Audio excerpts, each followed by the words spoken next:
ایک صحابی عرض کرتے ہیں یا رسول اللہ میرا دل کرتا ہے میں صدقہ کروں لیکن صدقے کے لیے میرے پاس کچھ نہیں.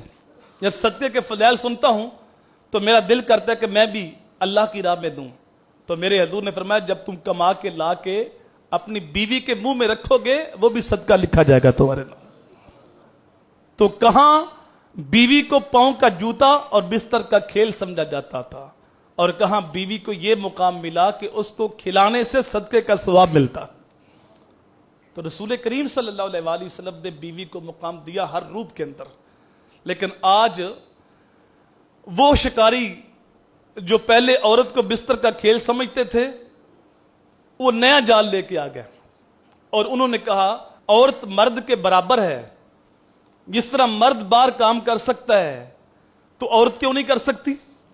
اب وہ گھر سے نکال کے عورت کو بازار میں لے آئے, دفتر کی رونق بنا دیا, بازار کی رونق بنا دیا. اور یہ بات عورت کی سمجھ میں نہ آئی کہ مجھے تو مقام دیا تو اسلام نے دیا, مجھے تو عزت دی ہے تو اسلام نے دی ہے. ایسا عقل پہ پردہ پڑا. عورت اگر گھر کے کام کاج کرتی ہے, شوہر کی خدمت کرتی ہے, بچوں کی دیکھ بھال کرتی ہے تو سمجھتے ہیں اس کے حقوق پہ ڈاکہ ہے.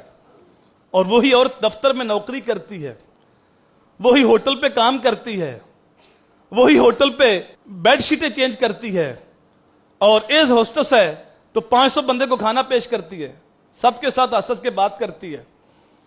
تو یہ اس کی آزادی ہے. جبکہ اسلام عورت کو مقام دیتا ہے, اس کو گھر کی چار دیواری کے اندر رکھ کے اس کو شہزادی, اس کو ملکہ دیکھنا چاہتا ہے. لیکن آج عورت اس بات کو بھول گئی اور وہ مادر پیدر آزاد بننا چاہتی ہے اور وہ پلے کارڈ پکڑ کے چوکوں میں آ کے یہ نعرہ لگا رہی ہے میرا جسم میری مرضی. اللہ اکبر. وہ اتنی نادان اس بات کو بھول گئی, نہ تو اپنی مرضی سے پیدا ہوئی, نہ تو اپنی مرضی سے جوان ہوئی, نہ تو اپنی مرضی سے مرے گی. پیدا بھی تو اللہ کی مرضی سے ہوئی ہے, جوان بھی تو اللہ کی مرضی سے ہوئی ہے اور موت بھی تجھے اللہ کی مرضی سے آئے گی. تو یہ جسم بھی اللہ کی امانت ہے تو مرضی بھی اللہ کی چلے گی. تو اللہ تعالیٰ نے مرد کی ذمہ داریاں الگ لگائی ہیں, عورت کی ذمہ داریاں الگ لگائی ہیں.